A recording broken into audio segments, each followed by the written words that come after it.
Hello everyone. My name is Brittany Lewis and I'm a professional graphic designer and illustrator, and Sundays is the day that I work on my dream project in this live stream, Paint With Me Live.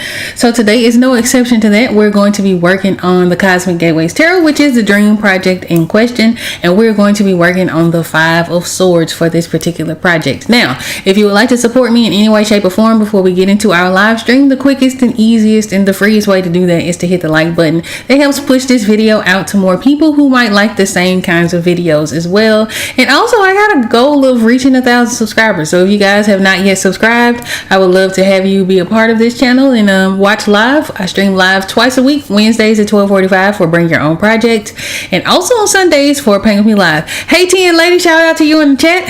We're here today.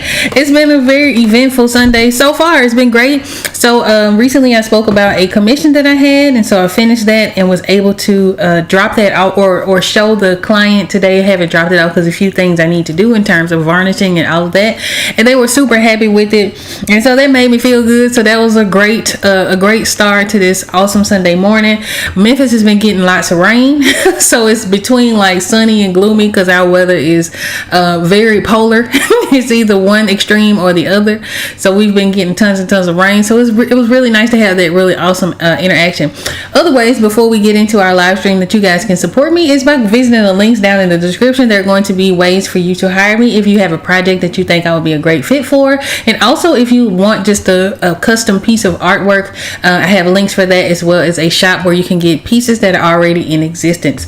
So yeah, Five of Swords. Now Wednesday we were here working on this, and my goal Wednesday was to see how much I could get done in an hour, and I was able to get quite a bit done on our one of the background characters. So we'll kind of continue working on him today.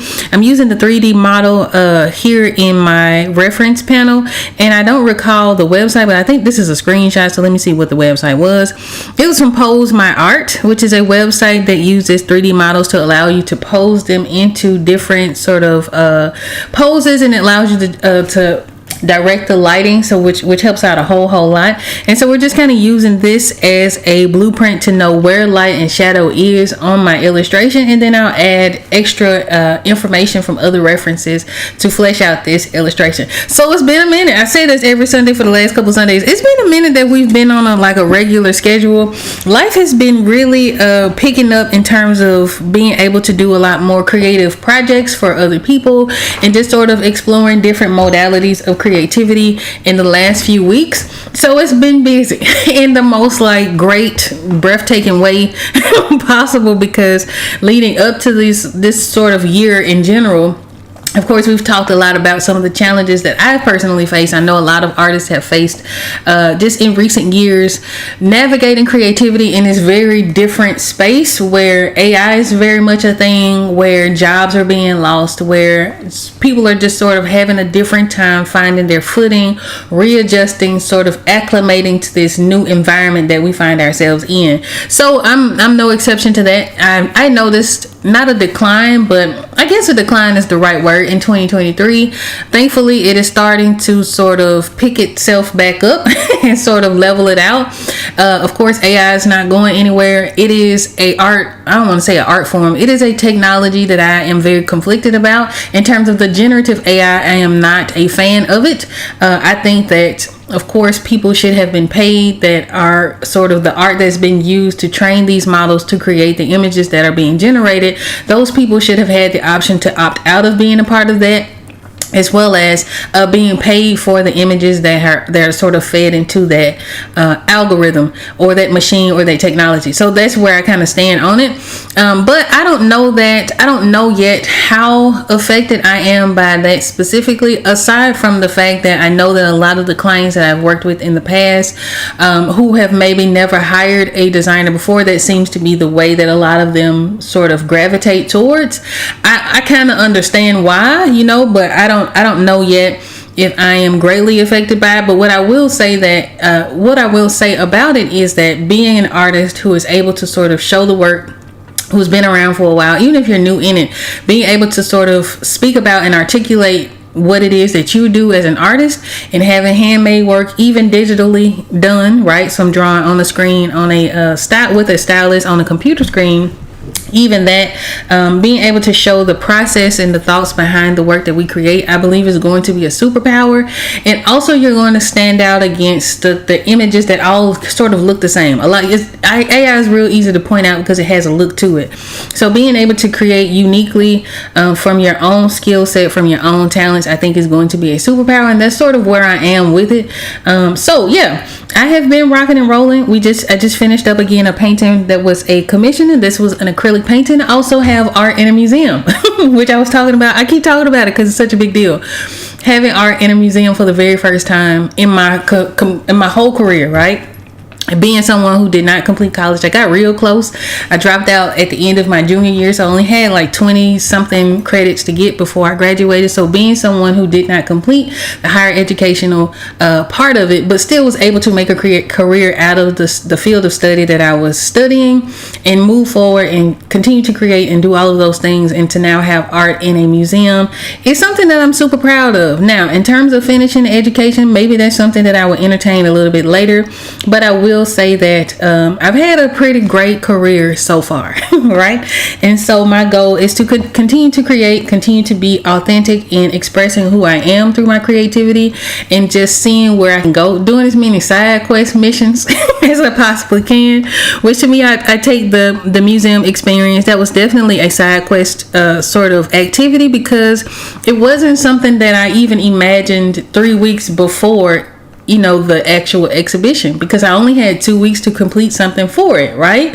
So I didn't even see it in the horizon. I think I was focused on trying to make my goal of getting the 15 cards for this project done, had a movie poster to do, and a few other personal projects and things like that. But having that opportunity was something that I didn't imagine for myself, right? I was talking about it though. That was the other odd thing. It was something that I talked about, being a part of an exhibition, specifically a solo one, but also trying to find a group exhibition to be a part of, just to sort of have that experience. And maybe a week or two later, I had that opportunity. So things have been picking up significantly. And I will say also, it's sort of feeding into my desire to continue to create, right? So I have all been super inspired lately. And I want to share with you guys how inspiration sort of works for me. I get inspiration from everywhere, right? So not just the art that I create and the sort of some of the other artists that I enjoy watching, but I get inspiration from movies and documentaries and experiences such as the exhibition, which was, and I just had the name of it off the top of my head, so forgive me if anyone from the exhibition is watching, but using our art to tell our story. So from that specific exhibition, looking at and listening to how the other artists express themselves and sort of studying the way in which they created their art just sort of fed something in me. And also thinking about the Cosmic Gateways Tarot and life beyond this particular project, which has been sort of the main focus for me for the last 6.5 years at this point. So just sort of thinking broader term and thinking about other things that I would like to explore through my artwork has definitely been sort of in hyperdrive here lately, right? So I've gotten all kinds of sort of creative ideas and going back to different things that I may have started and not quite had the time or the resources or sort of the clarity to complete. Sort of revisiting some of those things has been the focus, or will be the focus in the coming weeks. So I'm excited to share some of that with you guys. Now that I have a little bit of a respite, I will be editing some of those videos that I told you guys about. So I have 2 to edit so far. One is sort of the vlog of creating the art for the exhibition, using our art to what is it, child, I just said it, but anyhow, for the exhibition at the Weathers Museum, I have a vlog for that. And also I recorded the process of creating this last commission, and the 2 are related. So the 2 are commemorating the massacre at Fort Pillow, which is near Memphis where I live. And so in that I learned a whole lot. So I went back and actually looked at some of my college transcripts recently And I was like, you know what? I took a lot of history classes, right? I have an affinity for stories and patterns, very much a pattern person that recognizes patterns in events and in people and conversations and, you know, things like that. And so being someone who enjoys learning about different people's experiences, that gave me an opportunity to learn about something that happened very close to where I live, right? So just learning about that and then being able to create something that reflects that, two things at this point, that reflects that experience from the United States colored troops, has been a great experience, right? And also what it did was it sort of put a highlight on my own personal story, because I have been born and raised in the South. I've lived in Tennessee for the majority of my life. And so thinking about and reflecting on my own personal experiences with the elders in my family, with the environment in which I grew up, with some of the skills that I've inherited from aunts and uncles and great aunts and great uncles, from gardening to sewing, all of these things, learning about hoodoo traditions and sort of some of the rituals in which, you know, I was taught not to eat certain things, not to do certain things, how to do certain things, and then learning and adding to that database of information is something that I really would like to explore in the art moving forward. And I think we see a little bit of that in the Cosmic Gateways Tarot. Again, this particular project is a self-reflection of my own experiences, specifically spiritual experiences, but it also taps a lot into my love for speculative art, right? For seeing and gazing into the future, because so much of what we deem as Black art deals a lot with trauma, right? So making space to not only acknowledge that trauma, but to sort of look beyond it and to create possibilities, or sort of the lens of possibility for what could be, right? So that is sort of the premise of this particular project. Now, one thing that I have not done a very good job of, and that I would like to do more recently, just been busy, right, is making more short-term content exploring these cards. Now, on this channel, there are a couple of videos that do talk a lot about the symbolism and sort of the thought processes and a lot of the things that I haven't spent a lot of time talking about recently. There are some videos on this channel that explore that, but I would like to make a conscious effort to sort of share the story so more of you guys can get interested in this particular project, so that you can learn more about it. Really, it'll be learning more about me. Again, this, I feel like all the things that we consume from different artists, whether it is from comedians, from actors, from writers, from visual artists, from musical artists, all of these things, they're just a reflection of who that creator is, right? We can learn something, engage something from those creatives. And so I feel like in expressing more about this deck, expressing more about my artistic goals, and kind of showing that part of the process and sharing those stories, I think will help you guys connect to me a little bit better. I don't know, maybe it'll be like a virtual diary of sorts, but I would love to share more of that, so that if you are thinking about expressing yourself in some way, right, if that inspires you to sort of tell your story, hopefully that'll help. You can see someone who maybe looks like you or who shares similar interests doing it, and maybe that'll encourage you to do it as well. So that is my goal moving forward here in the next few weeks or so. Do have those couple of videos. I do want to share with you guys the process of working on the movie poster that I have to work on. I've been talking about that for a while too. The only reason I'm not in a huge rush for it is because there is no huge rush for it to be completed. It's not necessarily a personal project for me, but for someone I'm super close to. So I'll show you that project process as well, so that you kind of can see that. So we'll get some more art going. It won't just be Cosmic Gateway centric. Of course, Sundays will be the day that we do that, because this is the day that I set up for it. But I really want to show you guys and share with you some of the other things that I'm thinking about creatively. And as someone who does this for a living, and who I'm one of those types of people who just live and breathe art. I can't help it, right? I cannot help it. I have sort of a compulsion to create. And so what I would like again to do is to spend more time creating more intentionally. This project, I think, kicked that off because, again, this is one of those that is definitely a self-portrait of sorts. It is I call it a 78 or 79 piece self-portrait, because there are 78 illustrations, including the 79th, which is for the back card design. And so this has sort of been my gateway into being more expressive, things like that. In terms of technique, I study all the artists, and I enjoy a good process. So maybe I will incorporate some of the things that I've sort of gotten from other artists and see how that works in my work. But I think one of the things that you guys can be on the lookout for in the near future is more traditional art. I love digital. I love the convenience of digital. I will not stop doing digital artwork or anything like that. But I have been enjoying painting. Right, I've been enjoying painting and sort of getting back in the swing of that, and I have a lot of supplies to paint on. So I was thinking about working on a specific series that is quite connected to, again, sort of my own life experiences and connected to the Cosmic Gateways Tarot and things like that. But I have like stretcher bars to make canvas for days.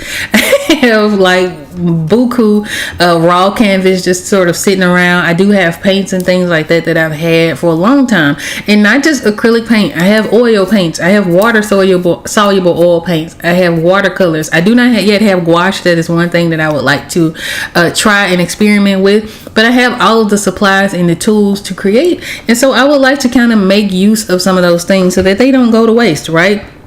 Now, some years ago, I had a whole bunch of like sketchbooks and things like that I gave away because it was just collecting dust. But some of those like canvases and things like that I have just kind of laying around, I really want to be able to make use for it, because I got some stuff I want to do. Right, got some goals I got some things I want to try out, right? And so I won't speak too much to that just yet, but be on the lookout. There are some things going to be changing here, not changing, but sort of evolving as we go and adding to what we already do. So I hope you guys have had a great week. I know I'm talking 90 miles an hour. Y'all are used to that by now. If you're not, welcome. I am sort of, again, having a pretty good week, finding inspiration all over the place. I had an opportunity to see a snippet from a documentary, and I don't know yet what the documentary is called. I saved the video. It was one of those things where they kind of broke it up and made a reel out of it. I do have it saved, and it's something I want to watch. But what I got from that, there was a woman who mentioned that her grandfather was a blacksmith, and that sort of led her to get into metalwork, where she makes jewelry pieces.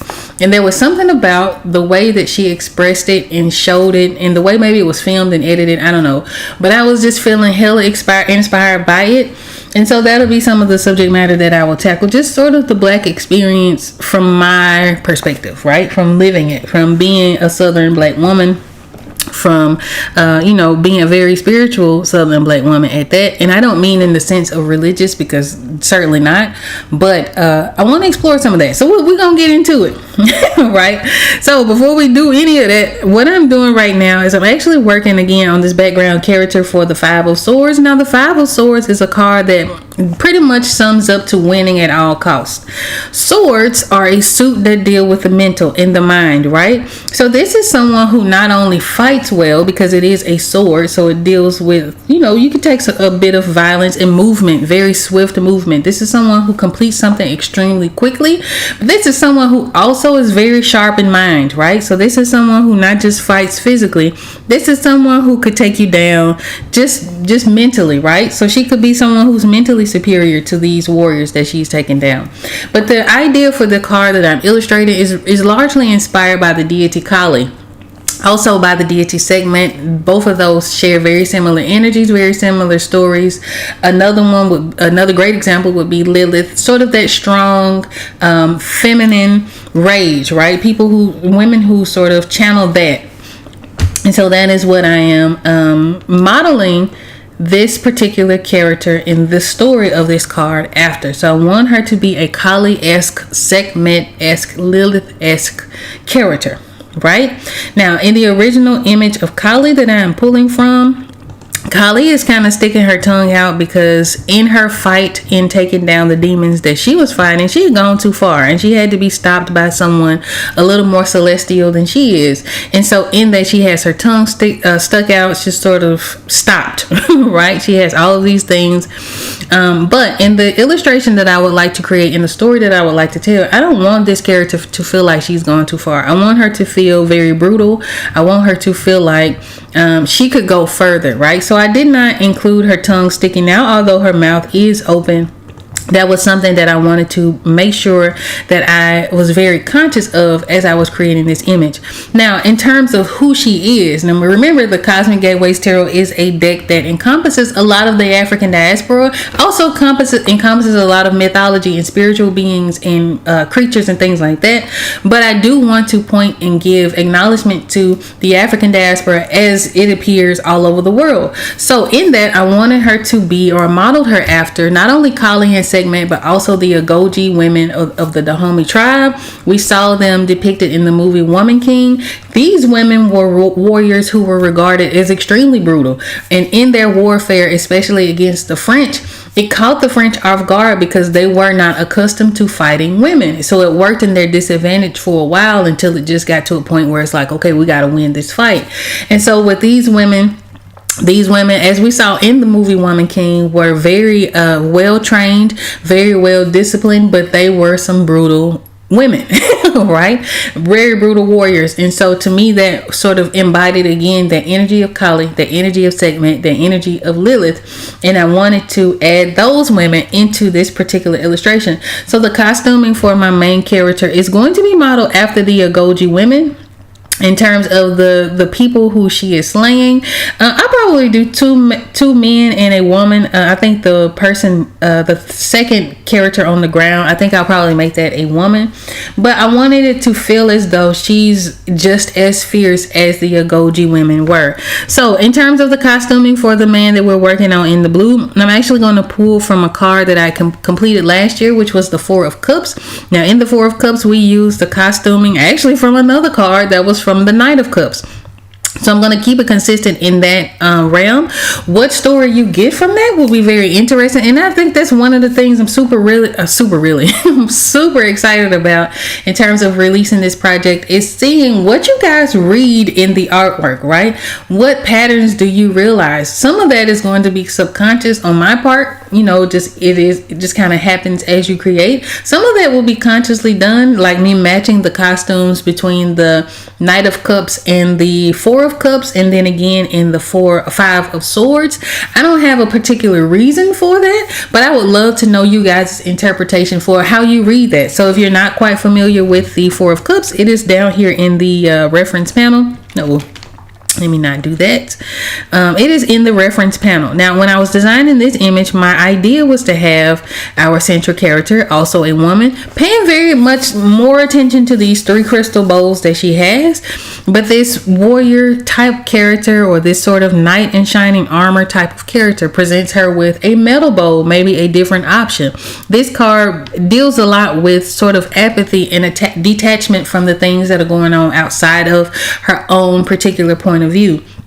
But the outfits and the colors of this warrior, as well as for the Knight of Cups, are pretty much the same. The Knight of Cups is more sort of in a wintry outfit. This is more in a spring summer type of outfit. And we'll do the same thing for our warriors in the Five of Swords. But I would love to know how it is that you guys would interpret, if you were to sort of look at the patterns in this deck, how you all would read that. So that is something, again, I'm really looking forward to. I'm reminded a lot that although as an artist we have our own intention for the images that we create, for the stories, for the visual storytelling that we craft, but once it goes out into the world, those interpretations can vary wildly, right? There be infinite possibilities for what people read into it, because they're putting their own experiences into the things that they're seeing in those images. So with tarot is very similar. Now with tarot, you have depending on the system that you're using, because there are three main systems. There's the Rider-Waite-Smith system, which this deck is modeled after. There's the Tarot de Marseille, and then there's also the Thoth Tarot, which was created by Aleister Crowley. Each of them are similar in that there's a major arcana and a minor arcana, but some of the archetypes and some of the meanings may change as you sort of explore those decks. But overall, with tarot in any system, they're usually following a system, right? So again, you have your major arcanas, which are your archetypes, and then you have your minor arcanas, which deal with your everyday life. So there are going to be some sort of similar readings throughout, no matter what deck you're using. If you're using 2 at a time, if you're using 3 at a time, you're picking up these cards, you're going to read similar things from each of the cards. Let's say, for instance, we got the Five of Swords.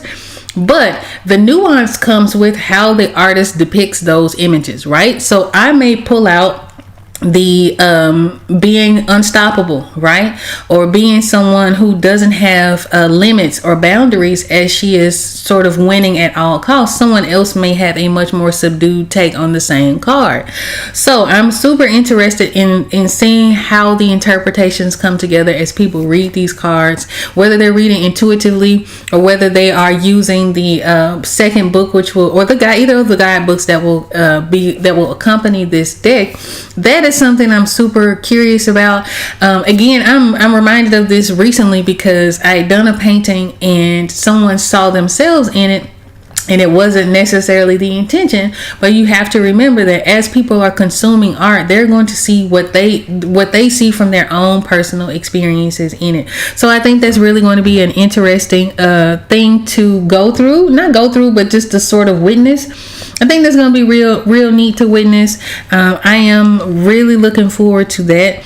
I'm hoping that it is my hope that people love it as much as I do. But the main thing for me is making sure that I am confident in what it is that I create and produce, and that I'm authentic to myself, and then I'm creating what I want to see, right? That is the main thing for me, because I don't think I'm an anomaly or anything like that. I don't think I'm super special or none of that. I feel like if there's something that I want to see, there are going to be people who are going to resonate with it as well.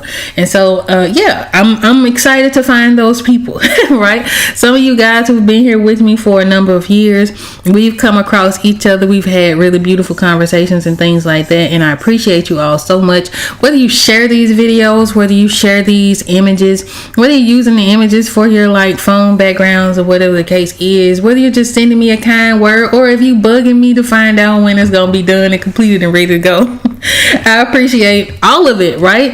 Because it lets me know that you all resonate with it as well, and you all can connect to this artwork, to this deck, to this sort of project on some level. And that means a whole lot, because anytime someone puts themselves out there artistically, there's always the sort of worry that maybe people won't connect to it. On the one hand, we shouldn't worry about that, again, so long as you're being authentic and true to who you are. That shouldn't even cross your mind, right? But it is a thing that happens. We want people to enjoy the work. We want people to connect to it, but mostly we want to just be true to who we are, because you'll always find your people. So what I'm doing now is I'm just sort of picking colors from this image, from my 4 of Cups image that we completed last year. I think it was 2025, that we completed last year, and I'm adding light and shadow to the costuming of the character on the ground. Now, none of this is going to be perfect, and that's perfectly okay. I don't intend for it to be. What I am sort of interested in, again, is laying down that light and shadow foundation, and then from there I can actually add details. So I can add like stitches and noise and texture and things like that to his clothes, folds, all of that to the clothing, so that we can make it look a lot like clothing. So one thing that I learned today, I knew that this existed, but I don't know, I guess it kind of, sometimes when you know something and then time passes and for some reason you can hear the same thing again and it just makes more sense, right? There's an artist, I don't know what her name is, but she does her art, I feel like, is probably quite similar to mine, maybe to a higher degree, because she does really nice compositions and she has this very ethereal style, in my opinion. But she was asking the question of what kinds of tutorials to do, because she uses 3D models, specifically with Blender, which is a free 3D software for anyone who's interested in learning 3D art. It is a free 3D software that you can use to do sets, and you can do lighting and all of these things. I have worked with Blender over the years, off and on, right? The thing with Blender with me is that there's so much information about it that it can be somewhat overwhelming. But for whatever reason, when she showed that she was able to create scenes and lighting for her paintings in Blender, I don't know, it was like something clicked. It was like I almost had a roadmap. So I was like, okay, if I go into Blender and I figure out how to set up my scenes, that would help me a whole lot, especially in some of the art that I would like to experiment with in the coming weeks and months. So I was like, okay, cool. Maybe that'll be a side mission. The farthest I've gotten in Blender is to create the donut. And if anyone has ever learned Blender, generally that's the first thing that people teach you. But there's an artist called Nobody Famous. I'm not sure of his real name, but he does these really awesome 3D renders and motion graphics through Blender. And I remember seeing him say one of the things that helped him was that he was learning to do the thing he wanted to do, right? So the thing that he wanted to accomplish. That's something I've done as well. So when I started learning digital art a long time ago, I wasn't trying to learn the programs. I was just trying to learn to do the thing that I needed to do, and the rest of it would kind of fill in its gaps. But sometimes if we go through life, we forget those experiences and we forget that, right?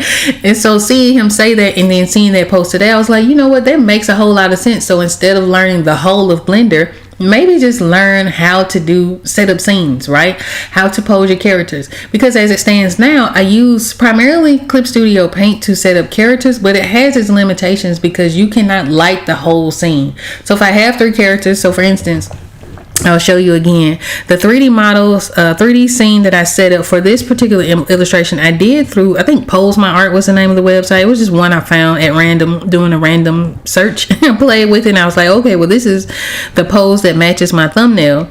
But this is the pose that I created on that particular website. It worked out great because I was able to direct the light for the entire scene. So everybody's lit the exact same way, as opposed to in Clip Studio, you create your models and then you have to individually light them in order to create sort of a unified lighting. That was something that I struggled a little bit with the painting that I have in the Withers Museum. I used Clip Studio as well as actual references. Now, I only used Clip Studio to sort of figure out where the candle light would be, but I also took my own references where I had my son and my husband pose in the different configurations that I wanted my characters to be. But if I could do that and then have 3D models and be able to sort of color the lighting the way that I would like for it to go, which I know can be done in Blender, and then also direct the lighting, that would help me out so much, right?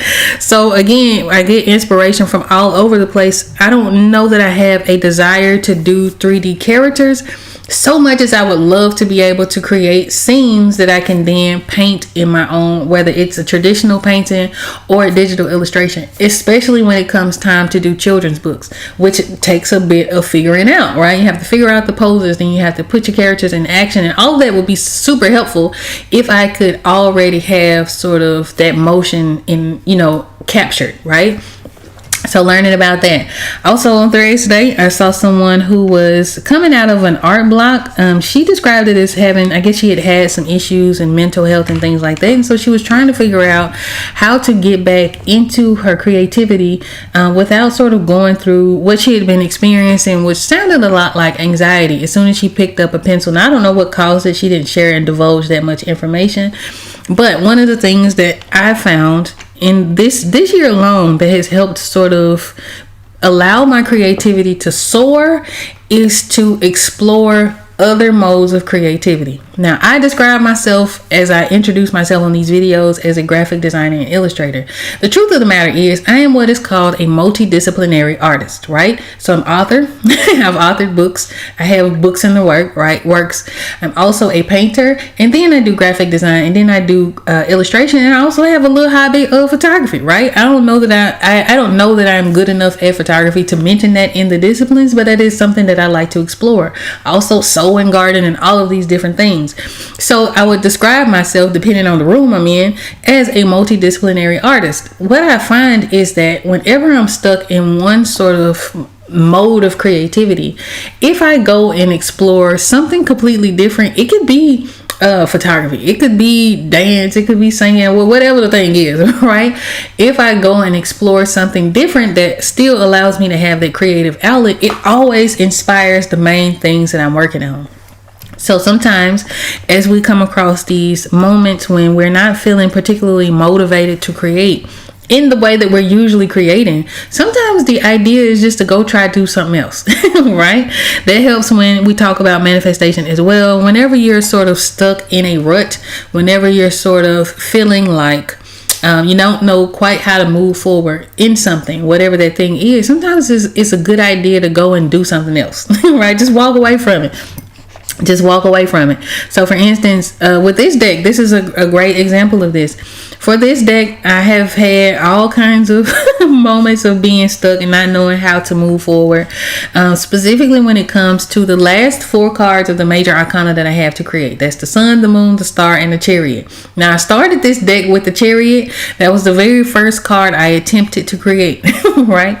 And the funniest thing, I started with that card because I was like, okay, today I'm gonna start on this project. Let me pull out my favorite tarot deck and ask tarot, which card should I start on? And I got the chariot. Now, that card probably was telling me something completely different in hindsight, but I was like, okay, cool, I'll start with the chariot. Started working on the chariot, and for whatever reason, I was not able to sort of articulate the art part of it, what I had in mind. I could sketch it. I was going for like a double exposure look. So you had, before we get to that, the chariot ended up becoming the High Priestess. So if you guys have ever seen the High Priestess, it began as the chariot. So in the High Priestess, she has her hands like this, and there's a glowing Merkaba in the middle. But before that, before she even had hands, it was just her face. She had this necklace on, and then she had a robe. And within that robe, what I wanted to do is capture a scene of a charioteer and 2 horses. There were 2 obstacles with that. I'd only painted and drawn horses one other time, right? I did some convincing, some pretty decent horses or whatever the case was, but I could not figure out how to make the double exposure work. Right? So I was like, oh my goodness, this is the first card that I'm doing for this project, man. I don't know if this, I could have took it as a sign to stop, right? To not continue working on this thing. Or maybe it is, okay, this ain't working out. Let me see if I can pivot. And so what ended up helping me get out of that rut was to say, okay, well, I like the way that the character looks so far. Because I had drawn the whole thing, the double exposure and everything. I just couldn't figure out how to make it work when it came time to render. So like, okay, cool. I got the base of her done, have her face and her necklace. Maybe instead of doing the chariot in the scene, I can change it so that she appears to be a high priestess, and that's what it evolved into, right? So the same thing happened when it became time for me to do the other 3, the sun, the moon, and the star. All of those cards I've tried, right? All of those cards I have done some design, and it just did not work for this particular project. But rather than get stuck on that, because I had gotten to a point where those were the only 4 cards I needed to work on, and then I could start working or doing more work on the minor arcanas. I was like, well, let me just focus my attention on the minors, right? And so we've been able to sort of pivot in that way, and then I can come back to those other majors when I feel a little more inspired and a little bit more sort of clear on what it is that I would like to create. So that's how it goes sometimes. Sometimes you have to kind of move out of your own way and try something else, right?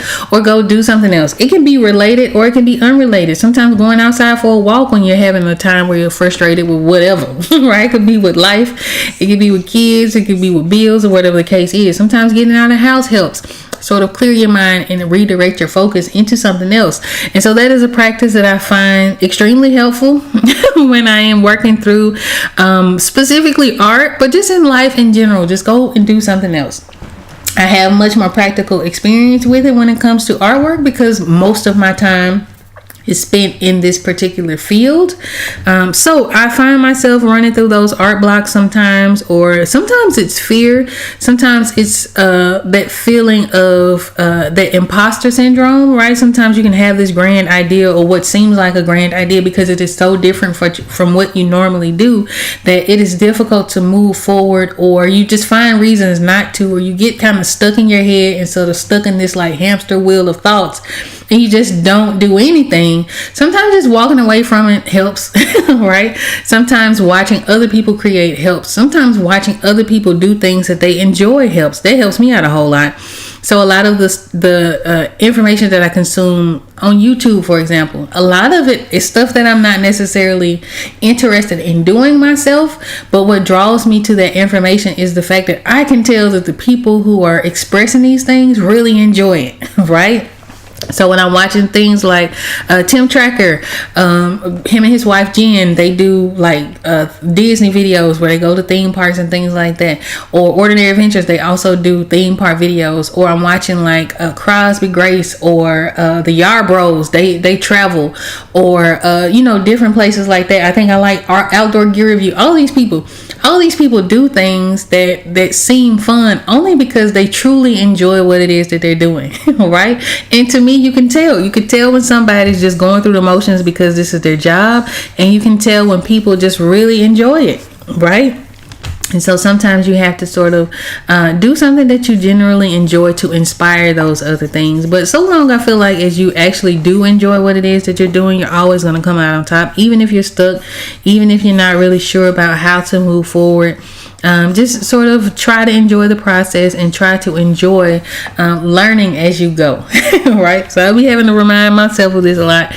And I do find myself having sort of anxiety sometimes about not knowing whether or not what I am doing is worth it in the long run, right? The sacrifices, the sort of attention to it, the not the perfectionism, I would say. I don't know that for me, I don't know that I am so interested in perfectionism as I am making sure I put out something quality, right? So to me, I don't know if that fits in the line of perfectionism or not. I don't think so, but that is a big thing for me. I don't want to just put out anything. I want to put out something that I would buy, right? I want to put out something that I want to be proud of and proud to like have my name attached to. I think sometimes that can translate itself as perfectionism, but I don't think that's what it is. But so long as I just sort of enjoy the process, sometimes I have to remind myself that it's okay not to be precise or as high quality as some of like the major art houses and things like that. Again, just so long as I am true to who I am and what it is that I want to see, I feel like we're gonna be all right. Right? I had to remind myself of that. So while we're talking to it, so there's not a whole lot of information on this particular card. So when it auto saves, it doesn't take a whole lot of time, but it just did. But what we're going to do is I'm going to show you guys what the Cosmic Gateways Tarot looks like. Again, I'm going to be making a lot more content around the stories of these cards, right? Around sort of exploring my why for this, which is super easy for me to articulate because I wanted to create something that I wanted to see myself in, right? That I wanted to feel represented in, that I wanted to feel as magical as some of the other decks and products that I've seen that maybe I didn't see myself represented in. And so I want to create something, again, that feels very quality. Sometimes that takes time, right? Sometimes that takes time. Sometimes I'm not sure if it is worth taking that much time with it, but it is something that I enjoy doing. It has definitely been a labor of love, and this is a project that I have not gotten tired of yet. I don't get tired of talking about it, right? I don't get tired of planning for it or thinking about it. I don't have the same anxieties that I think I had sort of midway through. I don't have the same fears that I think I had midway through. This project has taught me a lot about myself, and I think it has certainly helped me evolve into the Brittany you know today, right? I'll be 40 in July, so this is sort of the beginning of a new chapter for me, and I'm just happy to have had this project be a part of so much of that, right? That coming into 40 years old. And so yeah, we have 44 cards left, or no, 44 cards complete. So we have 34 cards left to do. So this is card number 45, and the 5 of Pentacles, which I have to draw, is card number 46. And then once those 2 cards are completed, we'll be moving on to the 6s. Now I do have the 6s planned. I'll show you guys what that looks like, what my development sheet for it looks like. With the with all of the 6s, I had, well, no, better yet, let me show you. Let me show you the 6s. I was gonna say let me show you the 5s, but I'll show you the 6s. So yeah, we have 44 cards done. So I'm more than halfway finished with this project. It is still a lot of work to do. It is still something, again, that I enjoy. I really surprise myself sometimes because, again, I didn't have a plan going in. This was a project that I just wanted to do. It is a dream project. It's one of those things, like, if I could work on anything, I would work on a tarot deck. And then, like, man, at the same time, I was like, man, I cannot find a tarot deck that I like, right, that I really connect to at that time. Now I've since amassed a huge collection. I don't want to say huge because there's people out there with like hundreds of decks, but I have about 30 decks or so, something like that, and I add to it from time to time. But even then, I'm very selective about the decks that I purchase. I'm an art person, right? So I love art, and I love and appreciate when indie artists put out work. So I usually go for independently created decks because I'm supporting a small business. I'm also supporting an individual as opposed to a larger company. There are some mass-produced decks that I like. There are some mass-produced decks that I own. For the most part, though, most of my collection is indie based. So this is the development sheet for the 6s of these cards. This is what we're going to be working on after this, the card that we're working on now, which is the 5 of Swords and also the 5 of Pentacles. So we'll get into this. As I'm working through this, I think the 2 that I was stuck on. So usually it's kind of how I go. I'll have a whole bunch of ideas. I'll kind of give myself keywords and things like that so that when I come back to this, I have a blueprint to start from. Maybe it'll incite or inspire some new sort of ideas and things like that. Maybe not. But I tend to sort of organize it based on the suits, the keywords for those suits, right? And then the keywords for the numbers as well. I look for the pattern. So for instance, for all of the 5s, there's some kind of conflict, some kind of loss, right? Whether that is dealing the loss, as in terms, as with the 5 of Swords, this is someone who is causing other people to lose because she's winning, right? With the 5 of, what did we do? 5 of Cups. There was grief, right? With the 5 of Pentacles, there's a loss of income. So 5s tend to deal with loss or conflict on some level, right? So with every card, especially in the minors, I am looking for the patterns. And then from there, I'm saying, okay, if they all deal with conflict or they all deal with loss, how do I express that in each of the card suits, right? So if the Cups deal with emotions and things like that, how do I talk about an emotional loss? Or how do I talk about a creative loss? Or how do I talk about a mental loss? How do I express that in my card? So I do the same thing for the 6s. I also did the same for the 3s and the 4s. And then I think we started this with the 2s. Now I have not created the aces yet. And I also have not created the kings, or the last of the suit cards that I have to do. So we have the aces, we have the 6s, the 7s, the 8s, 10s, and then the kings, and that'll be all from the minor arcanas, and then again those 4 from the majors. So we're making our way through, right? Once we get to the 6s and start to work on the 6s, I'll probably go ahead and plan out the 7s and the 8s. That helps me out a whole lot. If I can come out with some thumbnails and things like that, then it just kind of gives me a direction to follow when it's time for me to actually draw and flesh out these stories. So that helps. Again, I've done this now for quite a while since the 2s, and it has been incredibly helpful. Now again, sometimes I get stuck, so what I'll do is I'll draw out a couple of ideas, I'll write out a couple of ideas, and then I'll come back to them and kind of figure that out. The 5 of Pentacles is one of those cards that I was somewhat stuck on, so I'll show you guys what the 5 development sheet looks like. I was stuck on the 5 of Pentacles. I'm leaning towards doing this. I have an idea of doing a bakery scene in the traditional Rider-Waite-Smith imagery. You have the backdrop is a church, so you have a stained glass, and in those stained glass there are 5 like coins, right? So we know that those are 5 pentacles. And then in front of that, you do not see a door, you do not see an entrance or anything like that. Those 5 stained glass pentacles are golden, so it feels warm, so the church feels very warm. Outside of that, which is where the most of the action takes place, there's snow, and then we find these 2 people walking through this snow. They don't have access to that wealth. They don't have access to the warmth of the church, not in the scene that we see. So it's a card of limited access. So my idea is to turn that into maybe a bakery and have like a kid who's looking through a window at some kind of bakery scene. I'm not really sure yet, but that was one of the ones that I was sort of having a little bit of trouble with, and not so ironically, that is the last one that I have to draw. Right? So I went through a couple of ideas in a couple of iterations. I'll probably do this again here very soon as I explore what I've already came up with, and then try to figure out maybe an alternative scene or something like that. But that card deals with financial loss. That card deals with not having access, right? Not having access to wealth and abundance and all of that. In Earth, Earth, which deals with pentacles, deals with abundance and grounding and growth, and so that again, fives have that conflict with that. So I have to figure out how to express that, and then we'll get on to this last of the fives, and then we'll move forward with the sixes. So that's where we are so far on this project.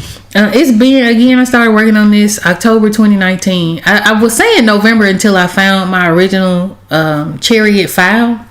And I was able to look at how far I had gotten in it. And so it was actually October of 2019 when I started the Cosmic Aries Tarot. And it is currently, what we at, May of 2026. So it's taken me a while. It has taken me quite a long time. But in that, again, I get to sort of take my time with it. I get to be very honest in my art. I get to be honest in the process, and I get to show you guys the triumphs and the struggles, right? So not knowing where to move forward with those cards and showing you how I navigate that has been really nice, and it's been very therapeutic. Right? So you guys get to connect to me through this particular project if you're here for this project. So I appreciate you for being here. So we've been here for about 50 minutes, a little short of an hour. I'm gonna call it a stream, I think. So whether you're watching this live or the replay, I really appreciate you for being here and for letting me talk to you 90 miles an hour, because when it comes to this project, baby, I could talk. When it comes to art in general, somebody asked the question, was it one of the things that you can talk about for like more than an hour? For me, it's divination, which is reading how to read the cards, right?